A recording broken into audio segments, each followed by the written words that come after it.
정세균 국무총리가 국회를 찾아 4차 재난지원금 추경안에 조속한 처리를 당부하는 시정연설을 했습니다. 다음 주부터 상임위별 심사가 시작되는데 국민의힘은 4차 추경은 매표용 꼼수라며 현미경 심사를 예고했습니다. 이낙연 민주당 대표가 변창흠 국토부 장관을 불러 LH 직원들의 투기 의혹을 강하게 질타하고 철저한 진상조사를 주문했습니다. 국민의힘은 국토부 자체 조사는 믿을 수 없다며 감사원 감사를 거듭 촉구했습니다. 윤석열 전 검찰총장의 사퇴와 향후 행보를 놓고 정치권의 논란이 뜨겁습니다. 민주당은 최악의 총장으로 기록될 것이라며 평가절하한 반면 국민의힘은 야권의 인물이 될 수밖에 없다며 영입 가능성을 열어뒀습니다. 청년 정치인의 시각으로 이슈를 분석하고 토론하는 청년 맞수. 오늘은 윤 총장의 사퇴를 둘러싼 여야의 정치적 승법과 예측 불허 서울시장 보궐선거 여야 후보 단일화 협상에 대해서 짚어봅니다.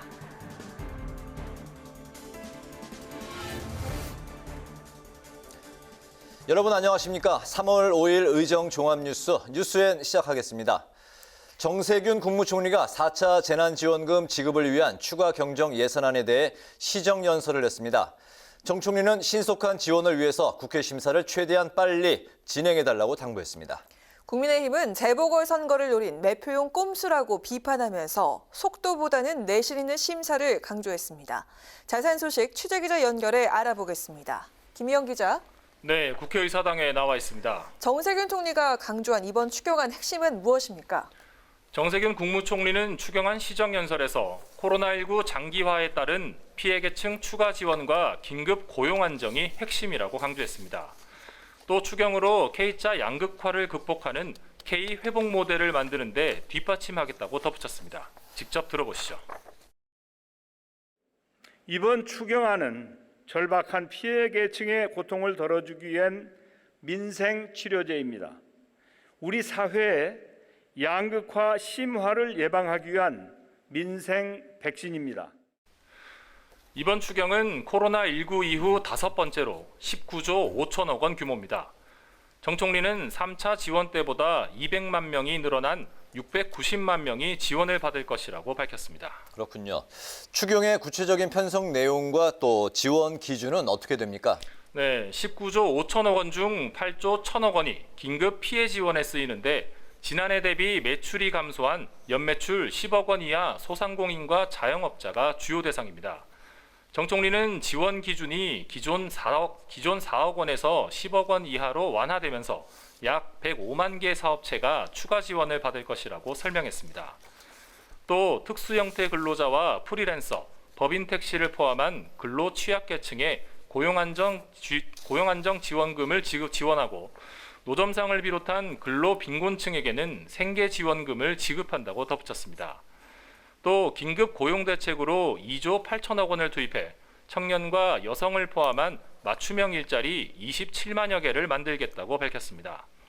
이 밖에 7,900만 명분의 코로나19 백신 구매를 비롯한 방역 대책에는 4조 1천억 원이 편성됐습니다. 네, 추경안 심사가 빨리 처리가 되려면은 야당의 협조가 필요할 텐데 국민의힘 입장은 어떻습니까?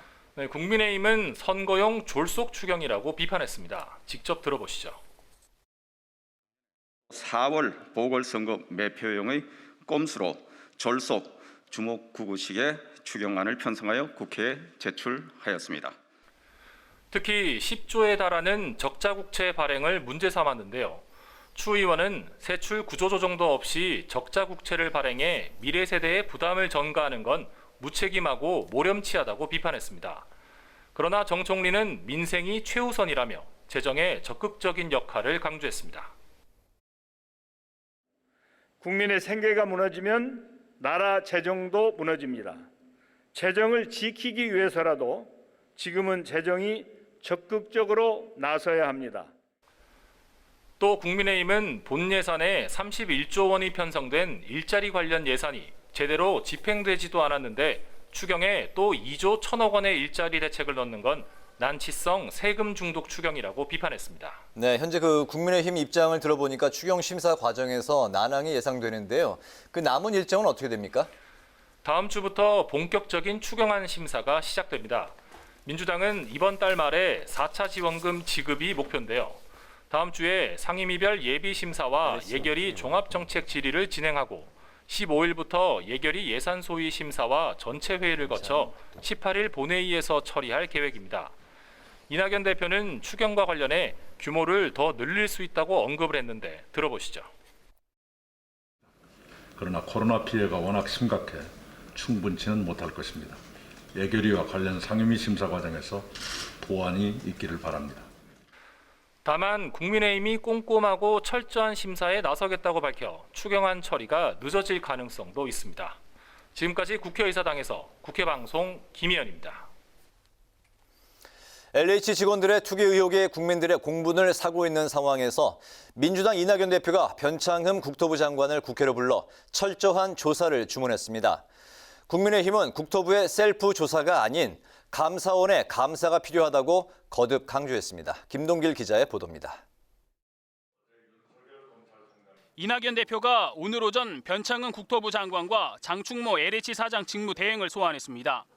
이 대표는 LH 직원들의 투기 의혹을 강하게 질타하고 이번 사건에 대한 철저한 조사를 요청했습니다. 이 사건에 대한 국민 분노와 실망을 전달하고 일각에서 제기된 제19 감싸기 우려를 불식시키기 위한 것으로 보입니다. 본인이 누구보다도 먼저 조사받기를 자청할 정도의 책임의식을 가져야 한다.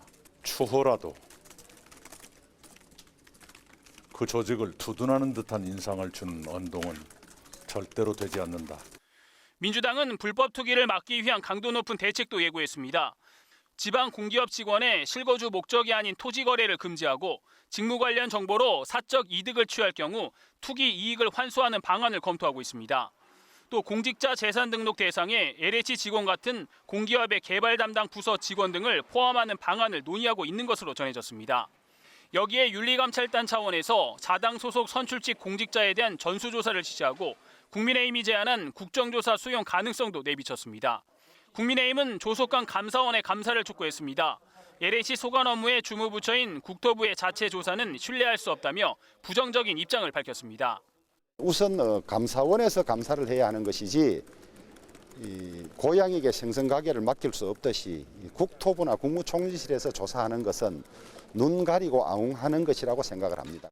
국정조사는 정부 조사를 지켜본 후에 요청하기로 했습니다.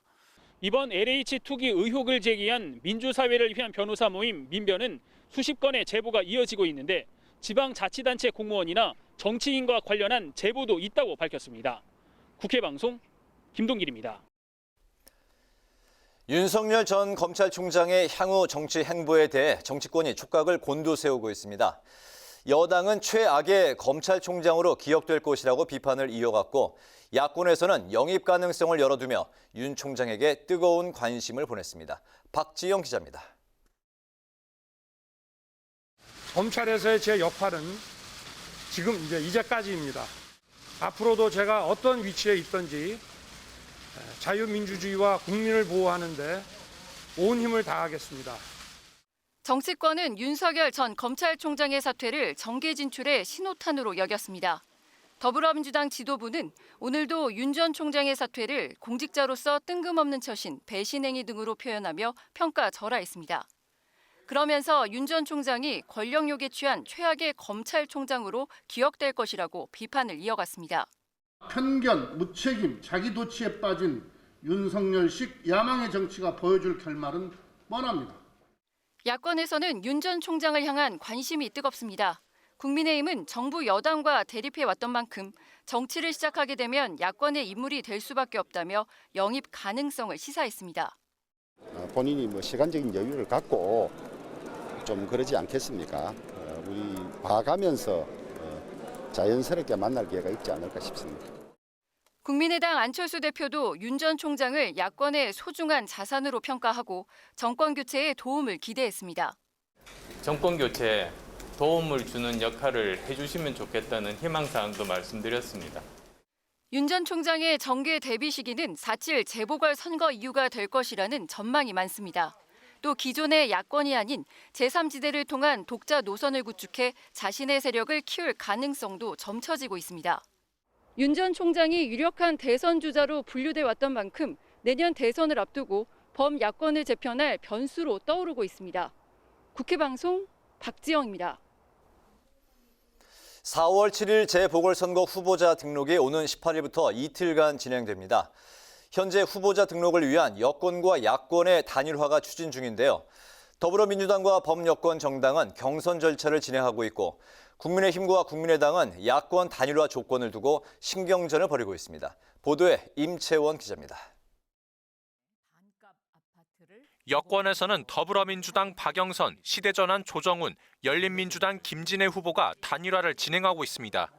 어제 박영선, 조정훈 후보의 단일화 토론이 있었는데 내일부터는 100% 일반 여론조사가 진행되고 결과는 다음 주 월요일에 발표됩니다. 앞서 3번의 토론의 진행을 민주당에 제안한 김 후보는 오늘 단일화 투표에 민주당 권리당원 전원이 참여하는 투표도 수용할 수 있다고 밝혔습니다. 민주당이 단일화 방식에 조속히 합의할 것을 압박한 것인데 박영선 후보는 당의 결정을 따르겠다는 입장입니다. 김진애 후보님과의 어떤 그 단일화 문제는 지금 당에서 전적으로 이것을 하고 있고요. 그리고 모든 일을 당에 이임을 했습니다. 당연히 저에게는 불리할 수 있으나 더불어민주당 당원들의 마음을 얻지 못하고는 본선거에서 승리를 다짐할 수 없기에 야권 단일화는 단일 후보가 어느 당의 기호로 본선에 진출하는지 어떤 방식으로 경선을 치르는지가 핵심 쟁점입니다. 현재 국민의힘은 시민 참여형 경선 방식을 고려하고 있고 안철수 후보는 100% 여론조사 방식을 주장하고 있어 실무 협상에 난항이 예상됩니다.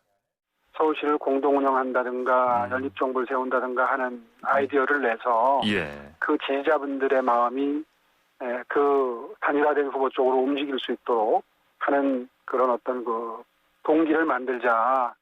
제가 탈당하면 저희 당 지지자분들, 당원분들이 그 누가 단일 후보가 되더라도 지지를 흔쾌히 하실 수가 있겠습니까? 서로 시너지가 나는 방법을 찾아야죠. 더불어민주당은 내일 부산시장 최종 후보를 선출하기 위한 권리당원 50%, 시민 여론조사 50% 합산 방식의 경선 투표를 진행하고 있습니다. 김영춘, 변성환, 박인영 후보가 경쟁하고 있는데 민주당 지도부는 가덕도 신공항 건설을 거듭 약속하며 공을 들이고 있습니다. 오늘 의총에서 빨간 운동화를 전달받은 국민의힘 박형준 후보는 부산 재가 노인 요양 복지센터 간담회를 시작으로 본격적인 선거운동에 들어갔습니다. 국회방송 임천입니다. 성전환 수술 이후 강제 전역을 당했던 변희수 전 하사가 스스로 목숨을 끊은 것으로 알려지면서 우리 사회에 또 한 번 성소수자 차별 문제가 뜨거운 감자로 떠올랐습니다. 20대 국회까지 차별금지법은 7차례 발의됐지만 제대로 된 논의조차 못하고 폐기됐는데요. 과연 21대 국회 문턱은 넘을 수 있을까요? 홍혜진 기자가 취재했습니다. 변희수 전 하사의 사망 소식에 정치권은 일제히 고인을 추모했습니다. 성소수자에게 생존 자체가 투쟁인 현실이 참담하다. 지지부진한 차별금지법에 국회가 부끄러워해야 한다며 자성의 목소리도 이어졌습니다. 차별금지법은 20대 국회까지 7차례나 발의됐지만 외면받았습니다. 21대 국회 들어 정의당이 적극 나서고 있지만 논의는 지지부진합니다. 지난해 6월 정의당 장혜영 의원이 대표 발의한 차별금지법은 합리적 이유 없이 성별이나 장애, 성적 지향 등을 이유로 고용 등에서 차별을 금지하는 내용을 담고 있습니다.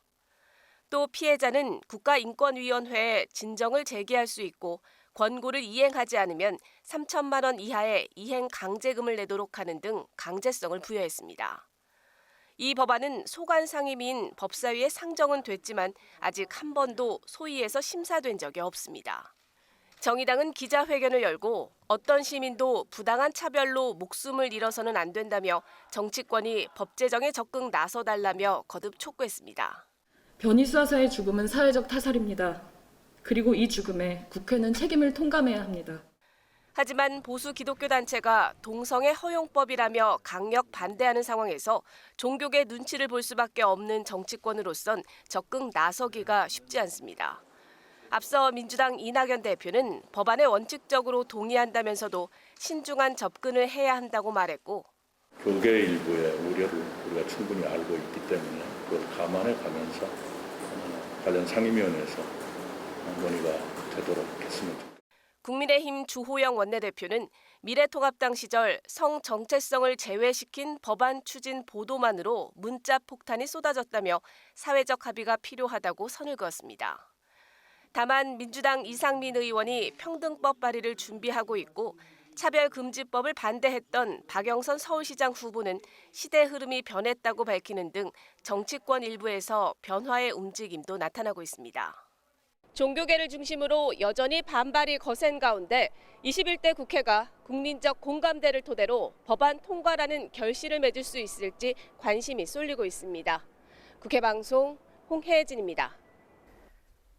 더불어민주당은 미얀마 군부 규탄 결의안을 국회에서 조속히 채택하겠다고 밝혔습니다. 이낙연 대표는 SNS를 통해 비무장 시민들을 향해 무차별 총격을 가하는 미얀마 군경을 강력히 규탄한다며 이같이 밝혔습니다. 아울러 자국민의 민주주의 열망을 짓밟는 만행을 즉시 중단하라고 촉구하고 미얀마 민주주의 회복을 위해 국제사회와 함께 협력하겠다고 강조했습니다. 국민의힘은 고위공직자범죄수사처 야당 몫의 인사위원회 김영종 법률사무소 송결대표 변호사와 유일준 서울지방 변호사회장 직무대행을 추천했습니다. 김영종 변호사는 지난 2003년 당시 수원지검의 검사로서 고 노무현 전 대통령이 마련한 검사와의 대화에서 노 전 대통령의 청탁 의혹을 제기한 인물입니다. 유일준 직무대행 역시 검찰 출신으로 박근혜 정부 시절 청와대 공직기강 비서관으로 일했고 지난해 국민의힘 전신인 미래통합당의 공천관리위원을 맡았습니다. 여영국 전 의원이 정의당 신임 당대표 선거에 출사표를 던졌습니다. 여 전 의원은 기자회견을 열고 전임 당대표의 남은 임기나 채우려고 출마하지 않았다며 지역과 노동을 중심으로 정의당을 다시 시작하겠다는 포부를 밝혔습니다. 경남 지역의 노동운동가로 활동하던 여 전 의원은 경상남도 도의원 등을 역임했고 지난 2019년 보궐선거에서 노회찬 전 의원의 사망으로 공석이 된 경남 창원 성산에 출마해 국회에 입성했습니다. 일본군 위안부 피해자이자 인권활동가인 이용수 할머니가 국회를 찾아 위안부 문제 국제사법재판소 회부를 촉구했습니다. 이용수 할머니는 국회에서 기자회견을 열고 일본군 위안부 문제가 국제법에 따른 심판을 받아야 한다며 국제사법재판소에 회부될 수 있도록 국회의원 모두가 힘을 실어달라고 호소했습니다. 또 이 할머니는 민주당 이낙연 대표와 국민의힘 주호영 원내대표, 국민의당 안철수 대표 등을 직접 만나 일본의 역사 왜곡을 규탄하는 국회 차원의 결의안 채택을 요청했습니다.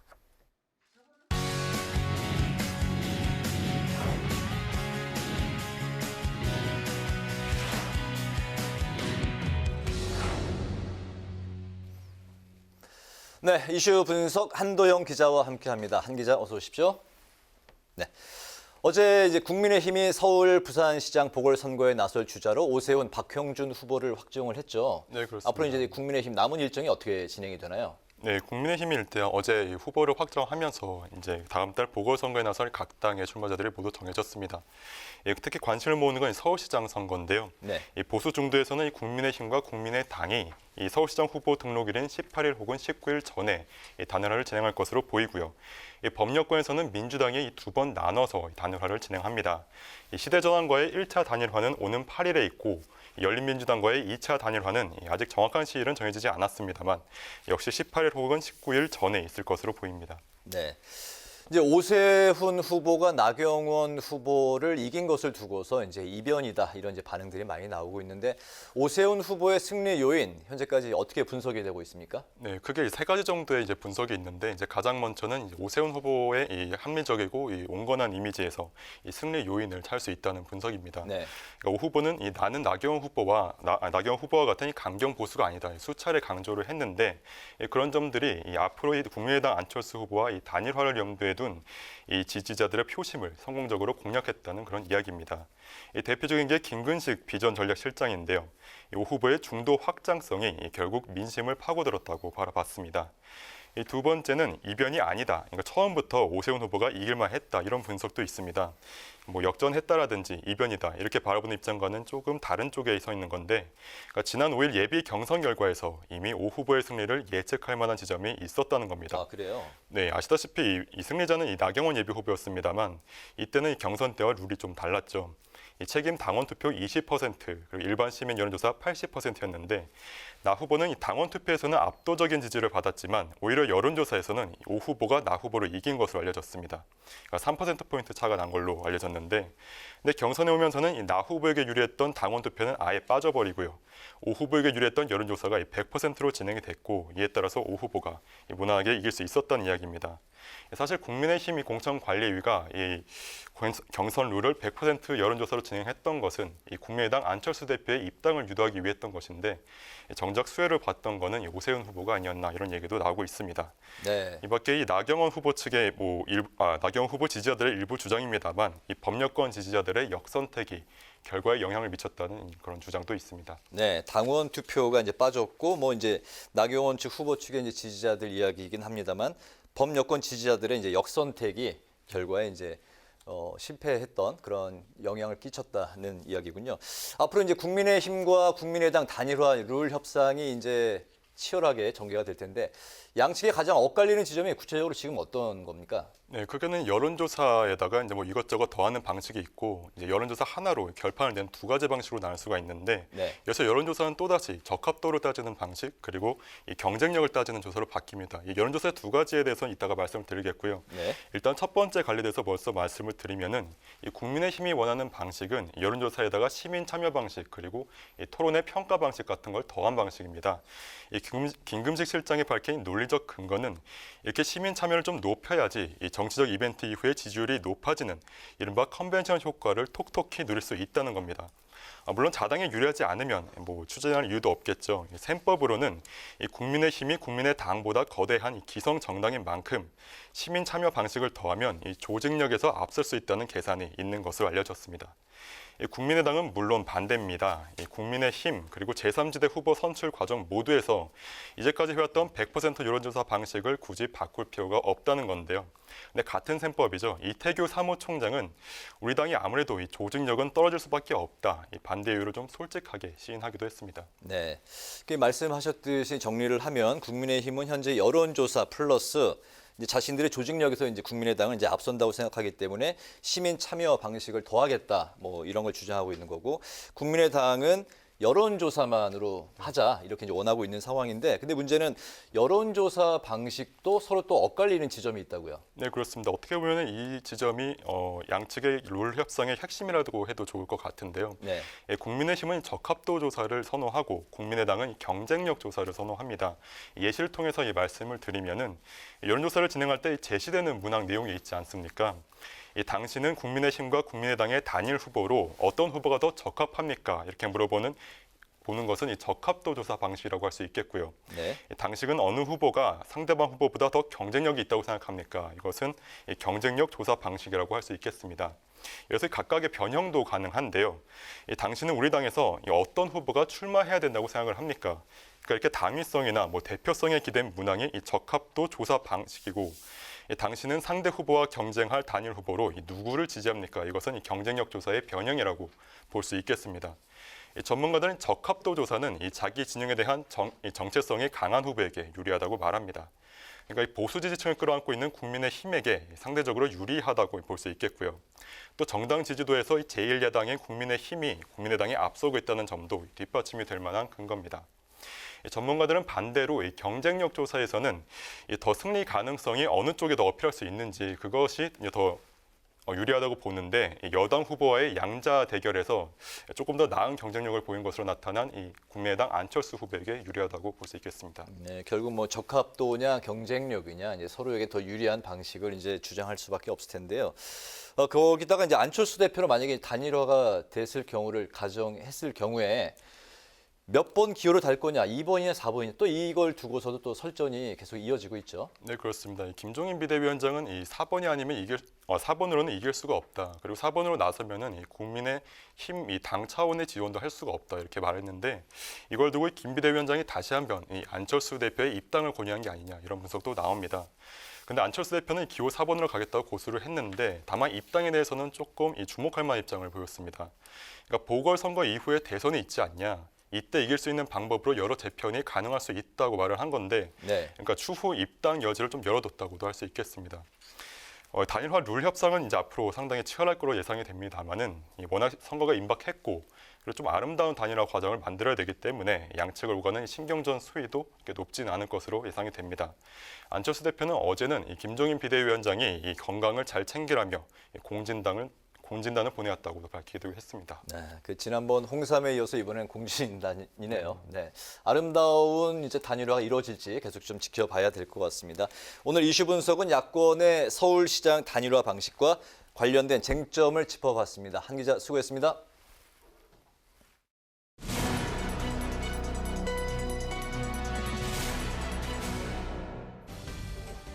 강하락의 정치톡 시간입니다. 3월 5일 시선을 집중시킨 정치 뉴스는 무엇이었는지 지금부터 만나보시죠. 오늘의 첫 번째 정치톡은 특별한 소통입니다.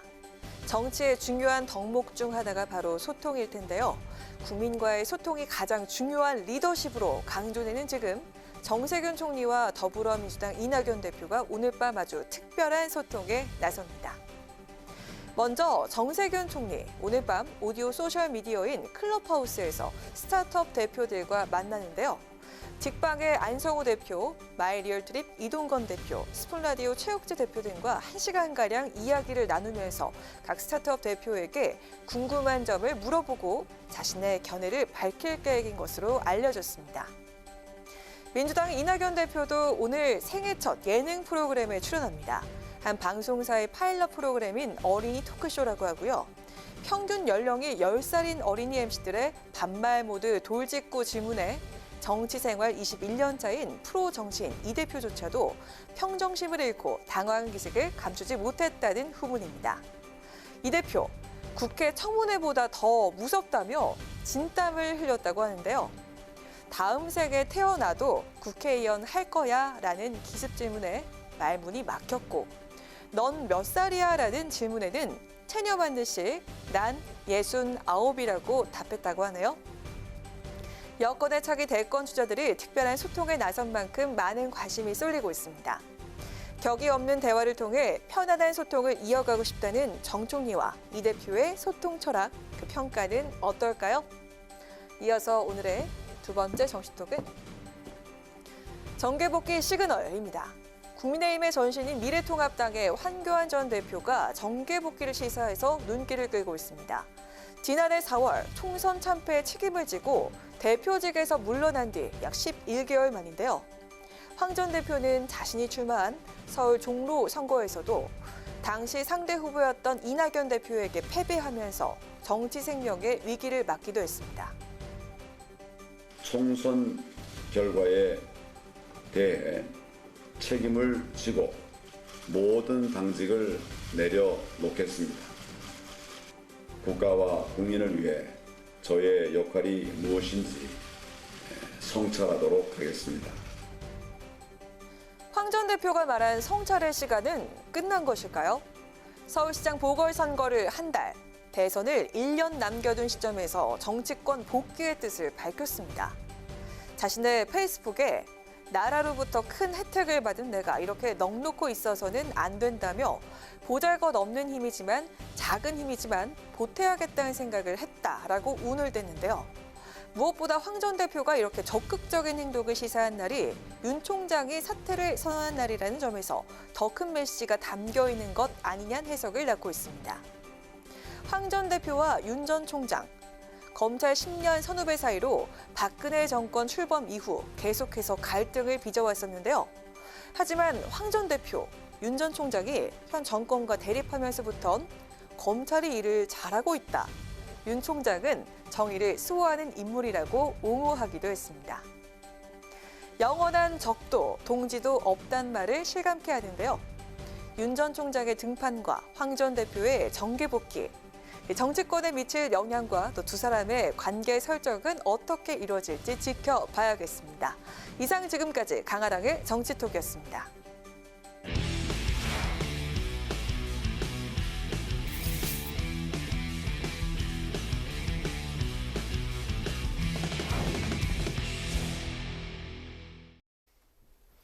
네, 이번 순서는 청년 정치인의 시각으로 정치권 이슈를 분석하고 토론해보는 뉴스앤 청년 맞습니다. 남다른 관점으로 날카롭고 뜨거운 토론을 펼쳐주실 두 분, 권지웅 더불어민주당 청년 대변인, 이준석 전 국민의힘 최고위원 두 분 나오셨습니다. 두 분 어서 오십시오. 어서 오세요. 네. 이제 그 윤석열 전 검찰총장이 됐는데요. 총장직을 결국에는 이제 던졌습니다. 여권의 검수완박 움직임을 저지하겠다면서 마지막 승부수를 이제 던지고 퇴장을 했는데요. 임기가 이제 142일 남긴 상황에서 중도 하차를 했는데 이런 윤 전 총장의 결단 두 분 어떻게 보십니까? 저는 우선 좀 무책임한 행동이라고 생각합니다. 그러니까 이제 사실은 검찰개혁에 대한 어떤 입장에 대한 갈등이 있었는데 네. 사실 검찰개혁의 방향은 갑자기 윤 총장이 들어온 다음에 변경되거나 만들어진 게 아니라 윤 총장을 임명할 때부터 사실은 검찰개혁을 하겠다는 거였고 그것에 대한 내용은 기소권과 수사권의 분리였잖아요. 근데 그것이 진행되는 과정에 그것에 대한 어떤 이견을 가지고 계속 갈등을 하다가 결국 도중에 나온 거예요. 그러니까 만약에 입장이 있었다면 처음에 시작할 때 나는 입장이 다르니까 거기에 검찰총장을 하기는 어렵다 이렇게 이야기했어야 되는 게 아닌가 싶습니다. 그런 면에서는 좀 무책임한 행동이 아니었나 싶습니다. 네. 적어도 그 검찰개혁의 방향성이라는 거에 대해서 저희가 기억하는 거는 조국 전 장관이 민정수석 시절에 발표했던 것이 있습니다. 네. 거기 보면은 뭐 검경 수사권 조정이라든지 아니면 공수처 설치 정도는 애초에 계획되어 있었던 것으로 저희도 봅니다. 하지만 이번에 나온 어떤 중대범죄수사처 같은 경우에는 이거는 원래 가이드라인이 없었던 겁니다. 조국 장관이 그때 발표할 때만 하더라도 6개 범죄 영역에 대해 가지고는 검찰이 그대로 기존의 어쨌든 수사권을 유지하는 것으로 발표를 했었거든요. 네. 그다음에 이제 시간이 한 2년 정도, 3년 정도 지나가지고 상황이 바뀌었다고 판단해서 오히려 궤도 변경이 있는 거거든요. 그렇기 때문에 아까 말씀하신 것처럼 윤석열 총장이 이 부분 중수청까지 알고 들어온 것은 아니다. 이건 지적해야 될 것 같고요. 기본적으로 민주당의 스탠스는 과거에 서른 전 최고위원이 얘기했던 것처럼 나 같으면 벌써 나갔다. 이게 기억나는 얘기거든요. 네. 그랬는데 지금 또 나가니까 또 뭐라고 하는 거는 결국에는 뭐 하자는 거냐 이렇게 나올 수밖에 없는 거거든요. 그래서 저는 윤석열 총장 입장에서는 뭐 개인이 큰 선택을 한 거고 다만 저는 이런 생각은 있습니다. 우리가 모든 주식을 항상 최고가에 팔 수는 없지만은 가장 비싼 시기에 팔린 건 아니다. 왜냐하면 추윤 갈등이 극에 달했을 때 그리고 법원에서 본인에 대한 직무정지를 해제했을 때 이때 정도가 가장 최고가였고 지금은 사실 오히려 나오는 타이밍으로서는 정치적인 의미 외에는 좀 개연성은 떨어지긴 한다. 그 정도까지는 저도 인식합니다. 네, 문 대통령이 윤 전 총장 사의를 받아들인 데는 단 75분밖에 걸리지 않았는데요. 문 정부의 검찰총장이라면서 최근까지 윤 전 총장을 끌어안으려다 문 대통령이 이렇게 주저없이 떠나보낸 이유 어디에 있을까요? 저는 알턴 이가 진짜 빠진 거 아니냐, 눈에 가시 갔던 사람이 사라진 거 아니냐 이렇게까지 비유할 수 있는 것이 아까 여당의 지도부에서 그런 얘기가 나왔잖아요. 나 같으면 떠났다 벌써. 이거는 실질적으로 청와대 어느 정도 교감이 있었던 것이 아닌가 싶을 정도로 강한 발언이었고 저는 기본적으로 그 신현수 수석과의 관계에 있어가지고도 전 윤석열 총장이 일정한 기대를 했던 것으로 보이는데 최근에 이제 저희가 지난주 논의했을 때 신현수 수석이 당한 꼴을 보고 더 이상 이제 문재인 정부와의 윤석열 총장과의 교감을 이룰 수 있는 지점은 사라졌다라고 판단한 거는 당연히 한쪽 축인 윤석열 총장도 마찬가지고 대통령께서도 마찬가지였을 것이다. 그래서 이번에 덤으로 신현수 수석도 날아갔잖아요. 그러니까 애초에 연결해야 될 대상이 사라졌으니까 가교 역할하던 분 지난주까지만 해도 마음을 돌리기 위해서 애썼던 여권이 이제 가차없이 버린 거죠. 저는 오히려 깜짝 놀랄 때 신현수 수석 그렇게 바로 자를 줄 몰랐습니다. 그랬군요. 예, 어떻게 보셨습니까?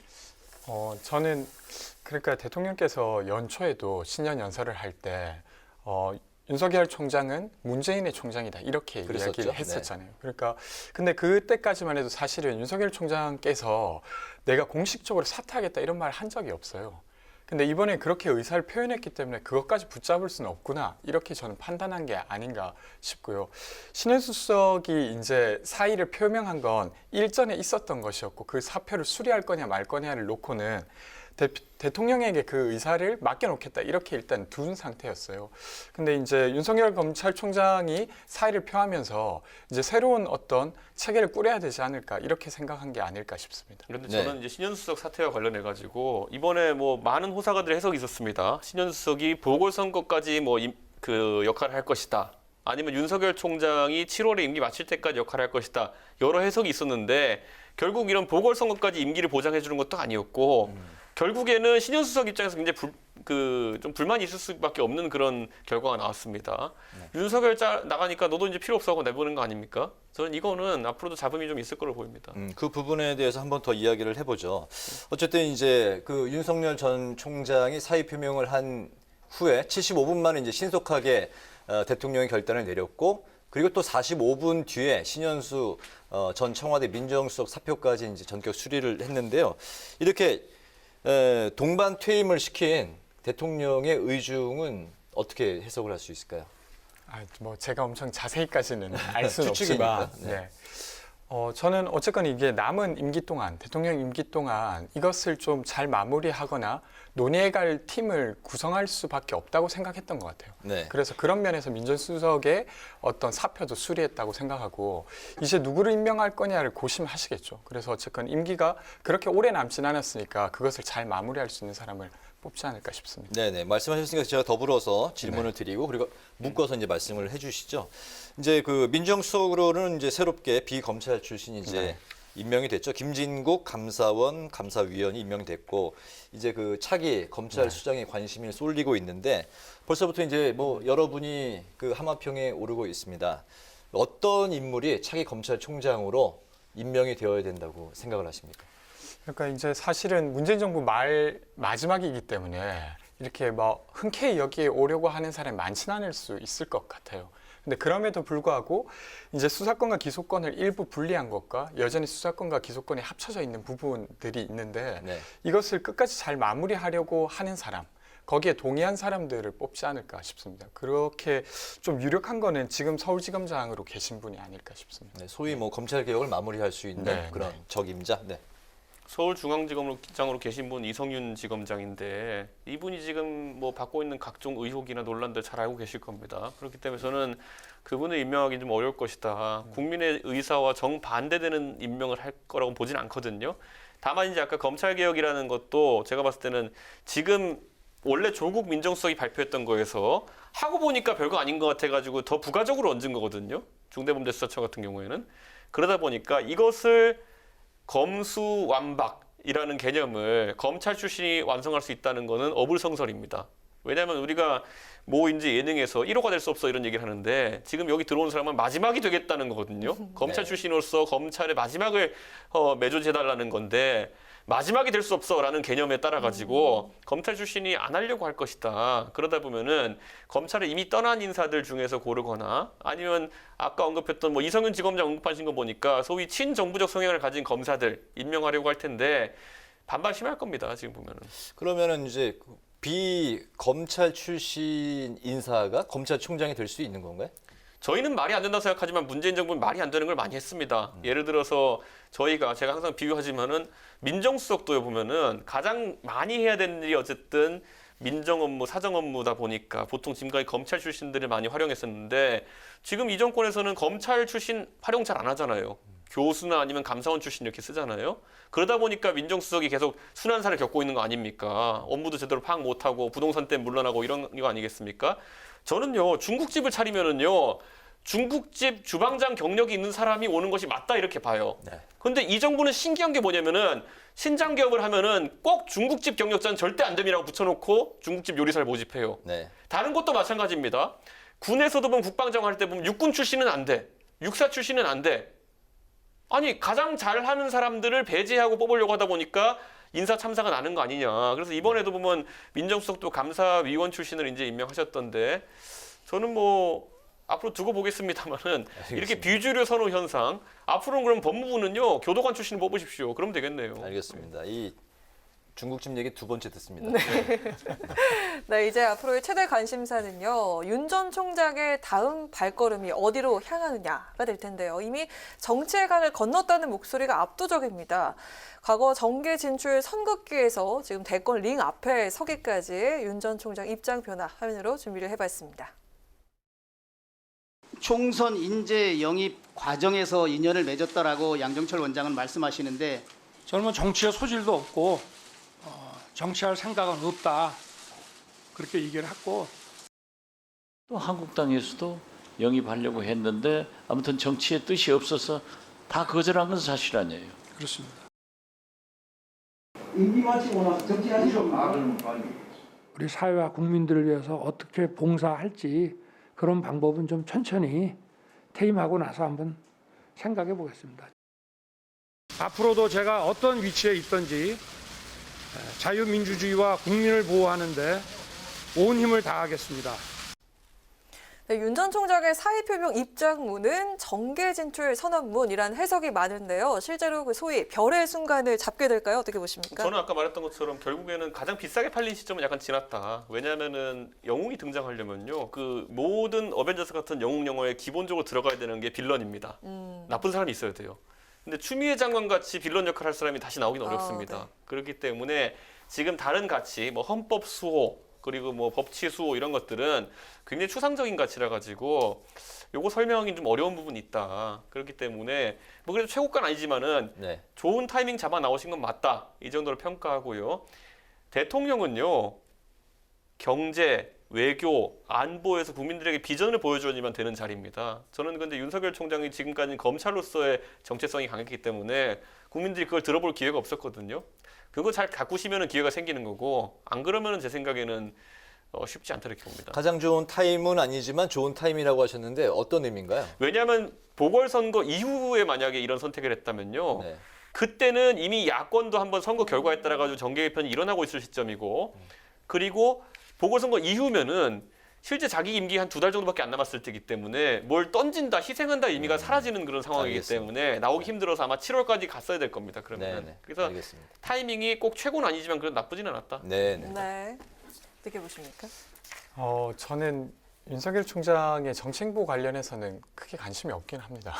기본적으로는 그렇고, 근데 이제 아마도 그냥 예상하기에는 오래 네. 하시려고 하겠죠. 왜냐하면 사실은 어떤 국가에 대한 정치 비전을 가지고 있었던 분이라기보다 검찰 개혁에 대항하는 어떤 상대로서의 어떤 정치인으로서 입지를 가졌기 때문에 그런 게 아닐까 싶고요. 근데 저는 그것이 좀 적절해 보이지는 않습니다.